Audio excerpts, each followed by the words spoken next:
Hi everybody, নিউট্রিশাসতে আপনাদেরকে আরো একবার ওয়েলকাম জানাই।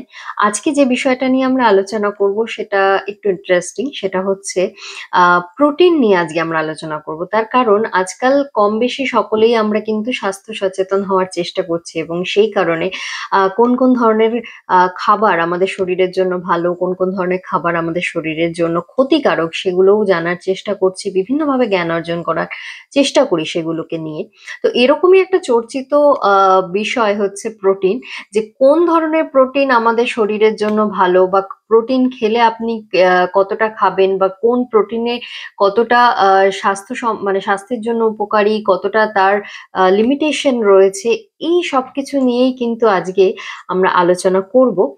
বাট ভিডিওটা শুরু করার আগে যেটা সবসময় বলে থাকি, যদি আপনাদের এই ভিডিওস গুলো ভালো লেগে থাকে তাহলে অবশ্যই লাইক করবেন, কমেন্ট সেকশনে আপনারা আপনাদের মতামত জানাবেন, এবং চ্যানেলটা যদি ভালো লাগে তাহলে কিন্তু অবশ্যই সাবস্ক্রাইব করবেন। তো চলুন ভিডিওটা শুরু করা যাক। আর এই টপিকটার ওপর আমি একটা আর্টিকেল লিখেছি, তো আপনারা যদি সেই আর্টিকেলটা পড়তে চান তাহলে তার লিংক আমি ডেসক্রিপশন বক্সে দিয়ে দেব। অবশ্যই আপনারা সেখান থেকে এই আর্টিকেলটা পড়তে পারেন। প্রথমে যে জিনিসটা জানা প্রয়োজন সেটা হচ্ছে যে প্রোটিন আমাদের শরীরের জন্য এত এসেনশিয়াল কেন। তো প্রোটিন হচ্ছে বেসিক্যালি একটা কমপ্লেক্স কম্পাউন্ড যেটা আমাদের শরীরে থাকে, এবং আমাদের শরীরে কিন্তু একটা ভাইটাল রোল প্লে করে। সেটা টিস্যু রিপেয়ারিং এর জন্য বলুন, নতুন টিস্যুর গ্রোথ অ্যান্ড ডেভেলপমেন্টের জন্য বলুন, নিউট্রিয়েন্টস এর ট্রান্সপোর্টের ক্ষেত্রে বা স্টোরেজের জন্য বলুন, মেসেঞ্জার হিসাবে কাজ করার ক্ষেত্রে বলুন, একটা মানে ইম্পর্টেন্ট নিউট্রিয়েন্ট হিসাবে বলুন। So in general growth and ডেভেলপমেন্টের জন্য, মানে আমাদের শরীরের গ্রোথ অ্যান্ড ডেভেলপমেন্টের জন্য কিন্তু প্রোটিন ভীষণভাবে প্রয়োজনীয়। নেক্সট যে কোশ্চেনটা আসে সেটা হচ্ছে যে এই প্রোটিন কিভাবে তৈরি হয়। তো প্রোটিন তৈরি হয় মূলত অ্যামাইনো অ্যাসিডের মাধ্যমে। এই অ্যামাইনো অ্যাসিড হচ্ছে এক ধরনের অর্গানিক কম্পাউন্ড যেটা মূলত বিল্ডিং ব্লকারের কাজ করে প্রোটিনের ক্ষেত্রে। অ্যামাইনো অ্যাসিডস আমাদের শরীরে প্রোটিন, এনজাইম, ভাইটামিনস বা হরমোন এগুলোর ফরমেশনে কিন্তু একটা ভাইটাল রোল প্লে করে থাকে। টোটাল 20 ধরনের অ্যামাইনো অ্যাসিডস যেগুলো কিন্তু আমাদের শরীরে প্রোটিন সিনথেসিসের জন্য প্রয়োজনীয়। কিন্তু দেখা যায় তার মধ্যে 9টা এরকম অ্যামাইনো অ্যাসিড রয়েছে যেগুলো আমাদের শরীরে তৈরি হয় না। তো ফলত সেগুলোকে আমাদের প্রোটিন জাতীয় খাবারের মাধ্যমে আমাদের শরীরে প্রবেশ করাতে হয়। এবং এই 9টি অ্যামাইনো অ্যাসিড যেগুলো কিন্তু আমাদের শরীরের গ্রোথ অ্যান্ড ডেভেলপমেন্টের জন্য ভীষণভাবে প্রয়োজনীয়, সেই কারণে এগুলোকে বলা হয়ে থাকে এসেনশিয়াল অ্যামাইনো অ্যাসিড। আর বাকি যে 11টি অ্যামাইনো অ্যাসিড রয়েছে যেগুলো কিন্তু আমাদের শরীরের মধ্যে তৈরি হয়, কিন্তু দেখা যায় সেগুলো নিউট্রিশনালি অতটা হয়তো এসেনশিয়াল নয়, সেই কারণে এগুলোকে বলা হয়ে থাকে নন এসেনশিয়াল অ্যামাইনো অ্যাসিড। মোটামুটি আপনারা একটা আইডিয়া পেয়ে গেছেন যে এই প্রোটিন বা এসেনশিয়াল অ্যামাইনো অ্যাসিড আমাদের শরীরের জন্য কতটা প্রয়োজনীয়। এবার প্রশ্ন আসে যে, যেটা আমি আগেই বললাম, যেহেতু এই এসেনশিয়াল অ্যামাইনো অ্যাসিড আমাদের শরীরে তৈরি হয় না, তো স্বাভাবিকভাবেই সেটাকে আমাদের ডায়েটারি ফর্মে নিতে হয়, মানে বাইরে থেকে খাদ্যের মাধ্যমে কিন্তু আমাদের শরীরে স্টোর করতে হয়। তো সেক্ষেত্রে কোন কোন ধরনের খাবার আপনি ডায়েটে রাখবেন, তো খুব স্বাভাবিকভাবেই প্রোটিন জাতীয় খাবার আপনাকে আপনার ডায়েটে ইনক্লুড করতে হবে, তবে গিয়ে কিন্তু আপনার এসেনশিয়াল অ্যামাইনো অ্যাসিডের ঘাটতি পূরণ হবে। এবার এই প্রোটিন জাতীয় খাবার সেটা আমরা দুটো ফর্মে পেয়ে থাকি, একটা হচ্ছে অ্যানিমাল সোর্স থেকে পেয়ে থাকি, আরেকটা হচ্ছে যে সমস্ত প্ল্যান্ট বেসড ফুড সোর্স গুলো থাকে সেগুলো থেকে পেয়ে থাকি। তো এবার দেখার প্রয়োজন যে এই অ্যানিমাল প্রোটিন বা অ্যানিমাল সোর্স থেকে যে ধরনের প্রোটিন আমরা পাচ্ছি সেগুলো কি ধরনের হেলথ বেনিফিটস রয়েছে বা তার কি কি লিমিটেশনস রয়েছে সেটা এবার দেখে নেওয়া যাক। এই অ্যানিমাল প্রোটিন মানে ধরুন মাছ, বিভিন্ন ধরনের সি ফুড, বিভিন্ন ধরনের মাংস, বা ধরুন পোল্ট্রি, ডিম, দুধ বা দুগ্ধ জাতীয় যে সমস্ত খাবার, এগুলো সবই মূলত অ্যানিমাল প্রোটিনের আওতায় পড়ে। এই অ্যানিমাল প্রোটিনকে কিন্তু মেডিকেলের ভাষায় ফার্স্ট ক্লাস প্রোটিন বলা হয়ে থাকে। তার কারণ এই যে 9টি এসেনশিয়াল অ্যামাইনো অ্যাসিড এগুলো কিন্তু আপনারা অ্যানিমাল প্রোটিনে পেয়ে যাবেন। এবং শুধু সেটাই নয়, তার সাথে সাথে আরো কিছু ভাইটাল নিউট্রিয়েন্টস, সেটা ধরুন ভিটামিন বি 12 হতে পারে, ক্যালসিয়াম, ভিটামিন ডি, হিম আয়রন, ওমেগা 3, এই ধরনের এসেনশিয়াল নিউট্রিয়েন্টস গুলো কিন্তু আপনারা অ্যানিমাল প্রোটিন থেকে পেয়ে যাবেন। হেলথ বেনিফিটস এর কথায় যদি আসতে হয় তো এই অ্যানিমাল প্রোটিনেরও কিন্তু বেশ কিছু হেলথ বেনিফিটস রয়েছে, যেটা অলরেডি স্টাডিতে দেখা গেছে যে ব্লাড সুগার লেভেলকে কমানোর ক্ষেত্রে বা হাই যাদের ব্লাড কোলেস্টেরল রয়েছে বা কোলেস্টেরল লেভেলকে রেগুলেট করার ক্ষেত্রে, ওয়েট ম্যানেজমেন্টের ক্ষেত্রে বা বেশ কিছু ক্যান্সার যেমন স্টমাক ক্যান্সার, প্যানক্রিয়াস, এই ধরনের ক্যান্সারের রিস্ক ফ্যাক্টরকে রিডিউস করার ক্ষেত্রে কিন্তু এই অ্যানিমাল প্রোটিন হেল্প করে। তার সাথে সাথে অ্যানিমাল প্রোটিনেরও বেশ কিছু লিমিটেশনও রয়েছে, বিশেষ করে যে সমস্ত মানুষরা দীর্ঘদিন ধরে অ্যানিমাল প্রোটিন মাত্রা অতিরিক্ত পর্যায়ে খান, বিশেষ করে রেড মিট বা যে সমস্ত হাইলি প্রসেসড মিট মার্কেটে পাওয়া যায়, সেগুলোকে যদি আপনি দীর্ঘদিন ধরে খাচ্ছেন তো ভবিষ্যতে কিন্তু সেটা আপনার শরীরের জন্য ক্ষতিকারক হতেই পারে।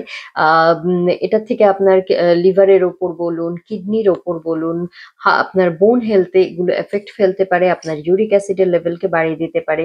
হার্ট হেলথের জন্য কিন্তু এটা ডেফিনেটলি ক্ষতিকারক হতে পারে, ওয়েট গেইন করতে পারে, যেটা কিন্তু পরবর্তীকালে ওভারওয়েট বা ওবেসিটিতে পরিণত হতে পারে। তো এই ধরনের বিভিন্ন কিছু লিমিটেশনস কিন্তু অ্যানিমাল প্রোটিনের ক্ষেত্রে রয়েছে। তো সেই কারণে যদি আপনি মডারেট অ্যামাউন্টে অ্যানিমাল প্রোটিন খাচ্ছেন তো অবশ্যই সেটা আপনারা আপনাদের ডায়েটে ইনক্লুড করতে পারেন। এবং সেক্ষেত্রে বিশেষ করে যে সমস্ত মানে বাচ্চাদের যে গ্রোয়িং ফেজ, তো সেই কারণে বাচ্চাদের জন্য বলুন বা ধরুন যে সমস্ত মহিলারা প্রেগনেন্ট বা ল্যাকটেটিং ফেজে রয়েছেন তাদের জন্য কিন্তু অ্যানিমাল প্রোটিন খুবই উপকারী। সুতরাং অবশ্যই আপনারা চাইলে আপনাদের ডায়েটে কিন্তু অ্যানিমাল প্রোটিন রাখতে পারেন। এবার কথা বলা যাক প্ল্যান্ট বেসড প্রোটিন নিয়ে।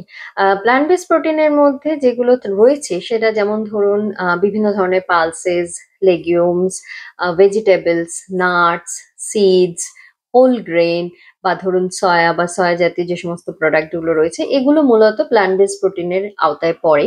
এবং এই প্ল্যান্ট বেসড প্রোটিনকে কিন্তু আমাদের চিকিৎসা বিজ্ঞানের ভাষায় বলা হয়ে থাকে সেকেন্ড ক্লাস প্রোটিন। তার কারণ হচ্ছে এই যে নটি এসেনশিয়াল অ্যামাইনো অ্যাসিড, এই নটি এসেনশিয়াল অ্যামাইনো অ্যাসিডকে কিন্তু আপনি অ্যাডিকুয়েটলি কোনো একটা প্ল্যান্ট বেসড প্রোটিনের খাবারে পাবেন না। তো সেই কারণে যেটা অলওয়েজ রেকমেন্ডেড, যারা নিরামিষাশী বা এই ধরনের প্ল্যান্ট বেসড প্রোটিনের খাবারের ওপরই যারা নির্ভরশীল, তাদের ক্ষেত্রে যেটা সবসময় বলা হয়ে থাকে যে কোনো একটি ধরনের খাবারকে কন্টিনিউয়াসলি না খেয়ে আপনি বিভিন্ন ধরনের প্ল্যান্ট বেসড ফুড যেগুলো রয়েছে, যেগুলো থেকে আপনি এই প্রোটিন পেতে পারেন, সেই ধরনের খাবারগুলোকে কম্বাইন করে খান। আর আপনার ডায়েটে বিভিন্ন ভেরিয়েশন আনুন, যাতে বিভিন্ন ধরনের প্লান্ট সোর্স গুলো আপনি কনজিউম করতে পারেন এবং সেখান থেকে আপনার শরীরে এসেনশিয়াল অ্যামাইনো অ্যাসিডের ঘাটতি পূরণ হওয়ার একটা সম্ভাবনা থাকে বা পূরণ হয়। হেলথ বেনিফিটস এর কথায় যদি আসতে হয় তাহলে প্ল্যান্ট বেসড প্রোটিনেরও কিন্তু বেশ কিছু হেলথ বেনিফিটস রয়েছে, যেটা অলরেডি স্টাডিতে দেখা গেছে যে ব্লাড সুগার লেভেলকে কন্ট্রোল করার ক্ষেত্রে, কোলেস্টেরল লেভেলকে রেগুলেট করার ক্ষেত্রে, বা ধরুন এই প্ল্যান্ট বেসড প্রোটিনের তুলনামূলকভাবে যেহেতু স্যাচুরেটেড ফ্যাটের পরিমাণ কম থাকে তো অবশ্যই সেটা আমাদের হার্ট হেলথকে ভালো রাখার ক্ষেত্রে বা ওয়েটকে কন্ট্রোল করবার ক্ষেত্রে এবং তার সাথে সাথে ক্যান্সারের রিস্ক ফ্যাক্টরকে কমানোর ক্ষেত্রেও কিন্তু হেল্প করে থাকে। শুধু এটাই নয়, তার সাথে সাথে আরেকটা জিনিসও যেটা স্টাডিতে দেখা গেছে, যেটা আমি আগেই বললাম, যে যদি আপনি কোনো একাধিক প্ল্যান্ট বেসড খাবারকে কম্বাইন ফর্মে খাচ্ছেন, দেখা যায় তার বায়োলজিক্যাল ভ্যালু কিন্তু অনেক বেশি হয় রাদার যদি আপনি কোনো একটা particular plant based protein consume করছেন। তো এবার প্রশ্ন আসতে পারে যে বায়োলজিক্যাল ভ্যালু জিনিসটা কি? বায়োলজিক্যাল ভ্যালু জিনিসটা কিছুই নেই, এটা অ্যাকচুয়ালি একটা মেজারমেন্ট যে আপনি যে খাবারটা খাচ্ছেন সেখানে যে সেই খাবারটা থেকে থাকা যে প্রোটিন সেটা কত তাড়াতাড়ি আপনার শরীরে অ্যাবজর্বড হচ্ছে। তো যেই খাবারের থাকা প্রোটিন যত তাড়াতাড়ি আপনার শরীরে অ্যাবজর্ব হচ্ছে সেই খাবারের বায়োলজিক্যাল ভ্যালু তত বেশি থাকে। যদি লিমিটেশনের কথায় আসতে হয় তো প্ল্যান্ট বেসড প্রোটিনেরও কিন্তু বেশ কিছু লিমিটেশন রয়েছে, যেটা আমি প্রথমেই বললাম যে এই এসেনশিয়াল অ্যামাইনো অ্যাসিড যে প্রত্যেকটাই অ্যাডিকুয়েটলি কিন্তু আপনি কোনো একটা প্ল্যান্ট বেসড প্রোটিনের মধ্যে যে পাবেন তা নয়। তো সেই কারণে অবশ্যই বিভিন্ন ধরনের প্ল্যান্ট বেসড প্রোটিনকে আপনার ডায়েট ইনক্লুড করতে হবে, ডায়েটে ভেরিয়েশন আনতে হবে এবং একাধিক প্ল্যান্ট বেসড প্রোটিন জাতীয় যে সমস্ত খাবার সেগুলোকে কিন্তু অবশ্যই আপনি কম্বাইন্ড ফর্মে আপনার ডায়েটে রাখবেন, যাতে আপনার শরীর কোনোভাবেই এই এসেনশিয়াল অ্যামাইনো অ্যাসিডের ঘাটতি না হয়। নেক্সট যেটা কথা বলবো যে বেশ কিছু প্ল্যান্ট বেসড প্রোটিন জাতীয় খাবার রয়েছে যেগুলো কিন্তু হাই কার্বোহাইড্রেট কন্টেইন করে, তো সেটাকে আপনাকে মাথায় রাখতে হবে যাতে সেটার অ্যাডভার্স এফেক্ট আপনার হেলথের ওপর না পড়ে। নেক্সট আরেকটা কথা বলবো, যারা বিশেষ করে এটা যাদের ভেগান হন তারা মূলত দুধ বা দুধ জাতীয় প্রোডাক্টও খান না, যেহেতু সেটা অ্যানিমাল প্রোডাক্টের আন্ডারে পড়ে। তো তাদের ক্ষেত্রে একটা বড় সম্ভাবনা থাকে ভিটামিন B12 এর ডেফিসিয়েন্সি হওয়ার, তো অবশ্যই সেটাকে কিন্তু মাথায় রাখবেন। এবং সবশেষে যে পয়েন্টটার কথা বলা সেটা হচ্ছে এখন অনেক প্ল্যান্ট বেস প্রোটিন পাউডার ফর্মে মার্কেটে পাওয়া যায়, কিন্তু সেগুলো কোনোটাই সহজলভ্য নয়, বেশ এক্সপেন্সিভ হয়। তো এই ধরনের কিছু লিমিটেশনস কিন্তু প্ল্যান্ট বেস প্রোটিনের ক্ষেত্রে রয়েছে। যে বিষয়টা নিয়ে কথা বলবো সেটা হচ্ছে এই অ্যানিমাল প্রোটিন এবং প্ল্যান্ট বেস প্রোটিন এই দুটোর মধ্যে কোনটা হেলথের জন্য ভালো। তার কারণ আজকাল অনেক মানুষ আছেন যারা কিন্তু এই অ্যানিমাল প্রোটিন থেকে সুইচ করে প্ল্যান্ট বেস প্রোটিনের দিকে যাচ্ছেন। সেটার নানা কারণ হতে পারে এবং সেটা সম্পূর্ণভাবে যেকোনো মানুষের ব্যক্তিগত চয়েস। তো সেক্ষেত্রে জাস্ট আমার একটা জিনিসই বলার, সেটা হচ্ছে দেখুন বিভিন্ন ধরনের যে সমস্ত প্রোটিন জাতীয় খাবার রয়েছে প্রত্যেকটারই কিন্তু নিজস্ব কিছু হেলথ বেনিফিটস রয়েছে, তার সাথে সাথে বেশ কিছু লিমিটেশনস রয়েছে।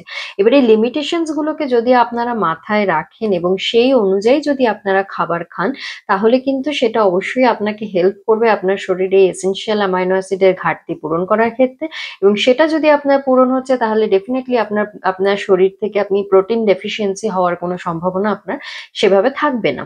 এবার যেমন ধরুন অ্যানিমাল প্রোটিন যারা খাচ্ছেন তাদের ক্ষেত্রে এই এসেনশিয়াল অ্যামাইনো অ্যাসিড আপনারা খুব সহজেই পেয়ে যাচ্ছেন, কিন্তু তার সাথে সাথে একটা জিনিস যেটা আমি শুরুতেই আলোচনায় বললাম যে অবশ্যই খেয়াল রাখতে হবে যাতে আপনি অ্যানিমাল প্রোটিন মানে অ্যানিমাল প্রোটিন যে সমস্ত খাবারে পাওয়া যায় সেগুলো আপনি মডারেট অ্যামাউন্টে খাচ্ছেন, এবং যে প্রচুর রেড মিট বা ধরুন হাইলি প্রসেসড ফুড যেগুলো রয়েছে সেগুলোকে যাতে আপনি খুব বেশি আপনার ডায়েটে ইনক্লুড না করেন সেটা আপনাকে খেয়াল রাখতে হবে।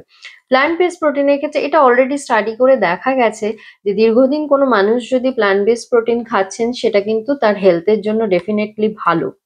তো সেই ক্ষেত্রে অবশ্যই আপনারা প্ল্যান্ট বেস প্রোটিন আপনার ডায়েটে ইনক্লুড করতে পারেন। শুধু অবশ্যই মাথায় রাখবেন, যেটাও আমি আগে বললাম, যে ডায়েটে যাতে আপনার ভেরিয়েশন থাকে এবং বিভিন্ন প্ল্যান্ট বেস প্রোটিন যাতে আপনি কম্বাইন্ড ফর্মে খান, যাতে আপনার শরীরে এসেনশিয়াল অ্যামাইনো অ্যাসিডের ডেফিসিয়েন্সি না হয়। কারণ এসেনশিয়াল অ্যামাইনো অ্যাসিডের ডেফিসিয়েন্সি হওয়া মানে সেটা কোথাও না কোথাও গিয়ে আপনার শরীরে প্রোটিনের উপর এফেক্ট ফেলবে। তো সেই জিনিসগুলোকে যদি আপনি মনে রাখেন বা আপনার মাথায় থাকে তাহলে কিন্তু অবশ্যই আপনি কোন ধরনের প্রোটিন খাবেন সেটা আপনি চুজ করতে পারেন এবং সেই অনুযায়ী খাবার খেতে পারেন।